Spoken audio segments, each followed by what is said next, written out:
Hello, this is Uncle Jim. Today I'm going to test out my son's Bersa 380 that he just bought brand new. And I ran a patch through it. I'm going to plunk test. It had unburnt powder in there. Anyway, this serial number is low in 3000 series. So I hope low doesn't mean it shoots low, J-Lo. Anyway, I'm going to load up some 6-shooter Texan mold here that I just got from him. It seemed to work well in 9mm. The bullets aren't cured yet, but we're going to shoot them anyway. Just casted them a few days ago. However, I do have some other loads here. Hollow point. And these were all loaded up for the Ruger LCP Maximum pocket pistol. So I just want to see if these plunk test. It's a little harder going up and down here. Yep, they fall right out. I'm not surprised with this. This is like a Lee mold. Okay. Yep, no problem. Okay. So I don't think we're gonna have any problems with this gun being picky on ogive of the bullet. So I'll give it some lube, and I should run a patch through the magazine. And so what I'm going to do is I'll start off with some 6-shooter Texan bullets here from his mold, and then maybe do some more of these. My son's not home right now, but he said go ahead and test fire it. I'm going to de-virginize this. I asked him, and he said that's all right. And then I think he used the word bitch. So what I'm going to do is use the turret press because it's quick to change calibers, and then I'm going to throw on the Dillon because I have Winchester 231 in the Dillon, so I'll just use that as a thrower. I'll knock her down to about 3 grains. I don't know, I'll figure it out. And what I'm dying to know is how it sounds suppressed, because 380 is naturally subsonic. Even though my can is old and it's huge, nowadays you have modular cans. You can unscrew it, make it shorter. This size would be perfect, but I don't have that option. It's a 12-year-old 9mm can. So I want to see what it sounds like suppressed. And I'll probably use this bullet because I charge these hotter for like self-defense type deal. But I can make some more. All right. Okay, this is why I love the 4-hole turret. We're going to go from 9 to 380 in seconds. All right, so let's see. Is that where I put my 9? Okay. And we're going to go to 380. And 380 shell holder, which I just keep next to that. All right. We got the right size primer. I'll have to adjust my dies as I go. I have no idea what I shot or loaded with it last. Okay, I'm going to use some once fired range brass and S&B primers because they were cheap. I always hated how they never had them all right side up. But that's okay. They were 18 a brick when I bought these, all right? So we'll go with that. Okay, these were tumbled with primers in them, so decap. Then I'm going to prime, size, and now we're going to check our flare. Make sure everything's good. Yep. All right, I'm just going to go touchy-feely on this just to make, well, that didn't do much. Okay. Check the flare on here. Again, I don't remember what bullet I had. That's pretty darn good. See how it's friction fit? It's not going to scrape the lead. It's flared just enough. All right, I might go with that. Let me try another one.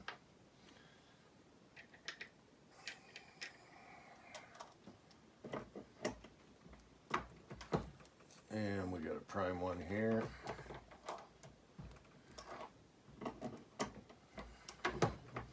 Try this again, and then we'll get to Cedar. I gotta look and see what Cedar I got in here. Perfect priming every time. I love this primer system. And it's all boom bang pow, one deal. Yeah, that's pretty good. I could flare it a little more, but I like that pop, and I've done lots of videos on the pop sound. Okay, so I think we'll go with that. And then once I get powder in here, I'll set the seating stem. Okay, so we're decapped, sized, primed, and flared. And I like using the 4-hole turret press, kind of like a single stage, but it's faster. And using a tray. So these are 6-shooter Texas trays.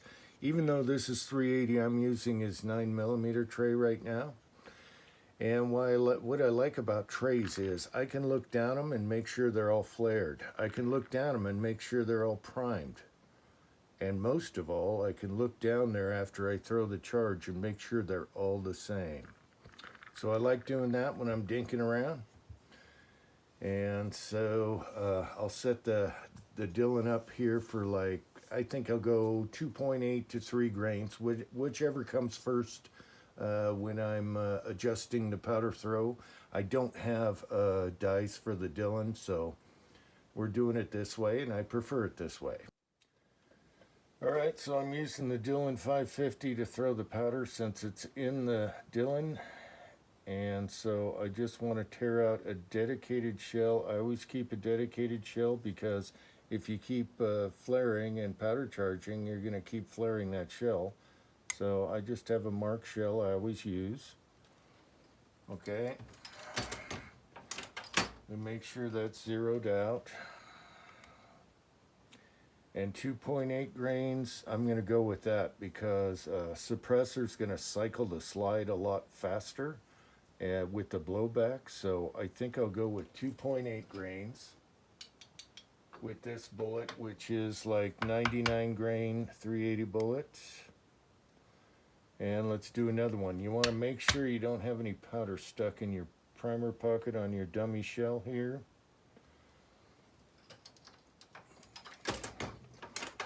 And then once you throw a few, it's going to be dead on.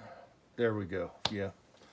So the Dylan throws 231, beautiful. So that's how I do it. And then I'll just take a funnel and pour that in and do each, and boom, boom, bang, pow. All right, once the Dylan started throwing, the charges are perfect, so I just dumped them in there with the funnel. Now, some might say, why don't you just tear out each shell and do it that way? Well, I'm not an engineer, but if you keep pressing that button back and forth, you could wear out your scale a little faster on an electronic scale. I don't know. Why not just use a dummy shell? And they're all the same.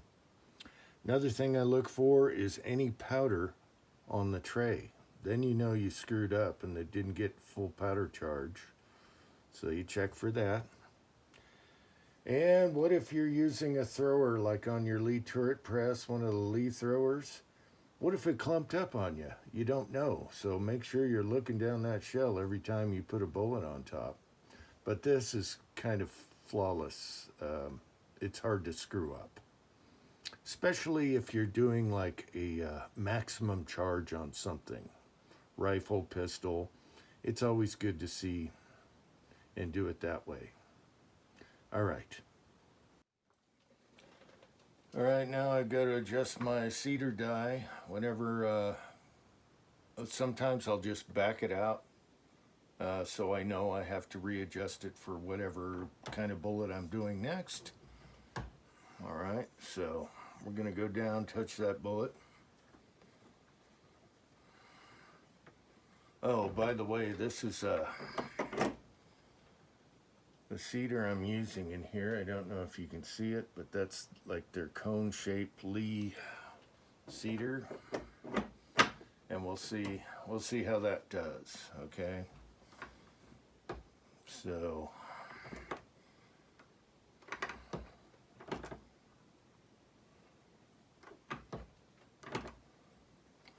let's Check our overall length real quick.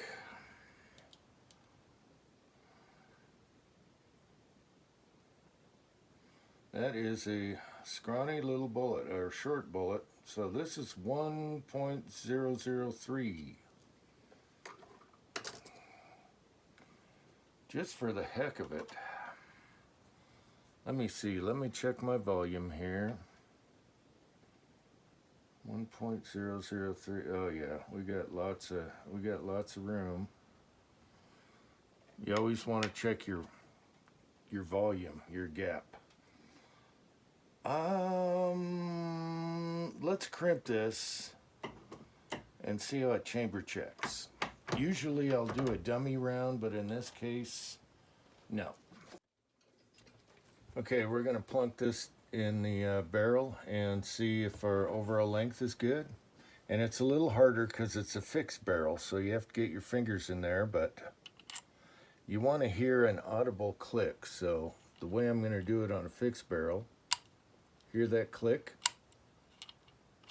You want to hear that case mouth, and it falls right out. So I know I'm good there.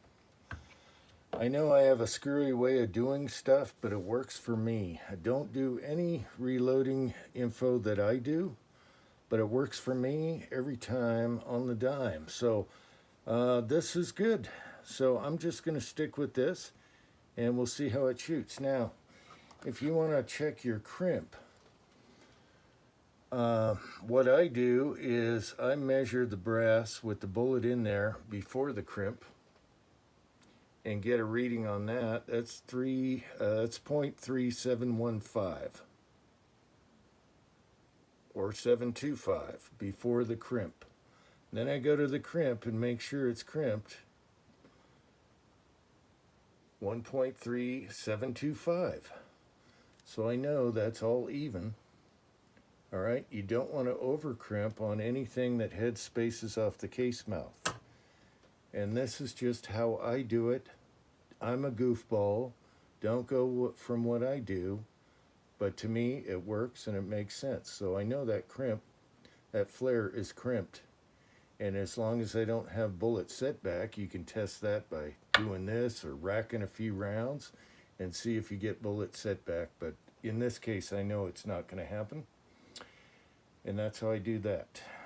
All right, let's shoot. I gotta lube the gun and shoot. All right, so the Lee 4-die set worked awesome. No problems, even with the cone-shaped Cedar. It worked good with this bullet, and they have a consistent overall length, which was great. So that's good. Thanks, 6-shooter Texan. This bullet works good with Lee dies and Cedar. Hopefully Lee does come out with an M die to expand your cases for the working man that can afford it. But until then, I did it this way and it works awesome. All right, I have it cleaned and lubed. Some of these tactical guys insist on shooting it right out of the box. Well, when it comes from the factory, it could have milling oil, who knows what's in there. Always clean and lube your gun before you go shoot it. Now, one thing I noticed with this longer threaded barrel for a suppressor on the Bersa is you push this lever here and pull up on your slide and take it out. And then to put it back together, you push down. Be a little careful because you got a longer barrel here and you don't want to bugger up your threads when you're pushing the slide back and back down. All right. And then another thing is it has a mag disconnect, which is this notch right here that knows the magazine is in. Let's do a close-up. We can remedy that later because I hate mag disconnects. All right, they're the stupidest thing ever. The only good thing about a mag disconnect, if someone's fighting with you with your gun, you can drop your mag down and they can't fire and kill you with it. But I prefer the previous. All right. All right, so I want to shoot it with the can on it. Now, this is called shooting through the can because it doesn't have suppressor sights. It's got nice little sights for regular, but this is my sight picture. All right, so it's called shooting through the can. Your sights are hitting the can, but you can get used to that, and that's called shooting through the can because they're not suppressor sights, but that's fine.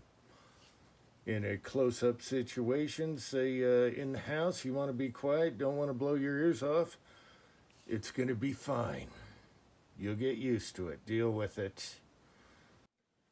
Okay, so I just got a call from my son. He's at his favorite pawn shop, and he found 2 extra magazines that look brand new. They're not a scratch on them, and they're original Bersa Argentine mags. And so while I'm on the phone, I looked at this mag, and it says Made in Italy on there. So that's a Magar mag, which I like. Magar makes great mags. Back when I used to sell these guns, you only had Bersa and Pro Mag, and Pro Mag is garbage. But these always worked. So he's got some original Argentina Bersa mags coming. He'll be here in a little while. I'm still going to de-virginize this before he gets home.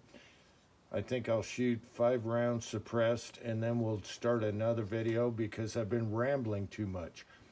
But it's good to see that Magar makes these, and it's kind of weird that Bersa, the mag that came with the gun, is actually a Magar, which happens in other firearms. So that's good news, because before, these were super expensive, and that was the problem. Cheap gun, expensive mag, you know the drill. Now you can get these for like 25 bucks, and that's not bad. That's not bad compared to what they used to be. All right, so that's good. I also want to thank Cranky for the Christmas card, and New York City Reloader. Thank you guys for the Christmas cards. I didn't do Christmas cards this year. I'm an ass. I'm sorry. I just never got around to it, so didn't do Christmas cards this year. Anyway, I'm going to shoot 5 suppressed, and then the next video will be me and my son shooting this if we still got daylight, and we'll see what happens. So I'm going to do 5 rounds of the 6-shooter Texan bullet and see if it's quiet and stop there. Too much rambling. Thank you very much. Love you guys. Okay, a quick 5 suppressed with the Bersa. I got to know I haven't shot a Bersa for like 15 years. All right, fed. There's no way I'm going to hit this target from here. Big can and a little gun. All right, I'll try for this swinger shooting through the can, but I doubt it. I just want to hear how quiet it is.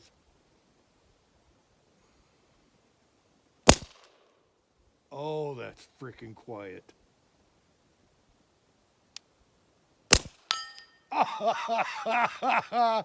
I'm at like 60-something yards here, and I'm shooting through the can. Oh, this is awesome.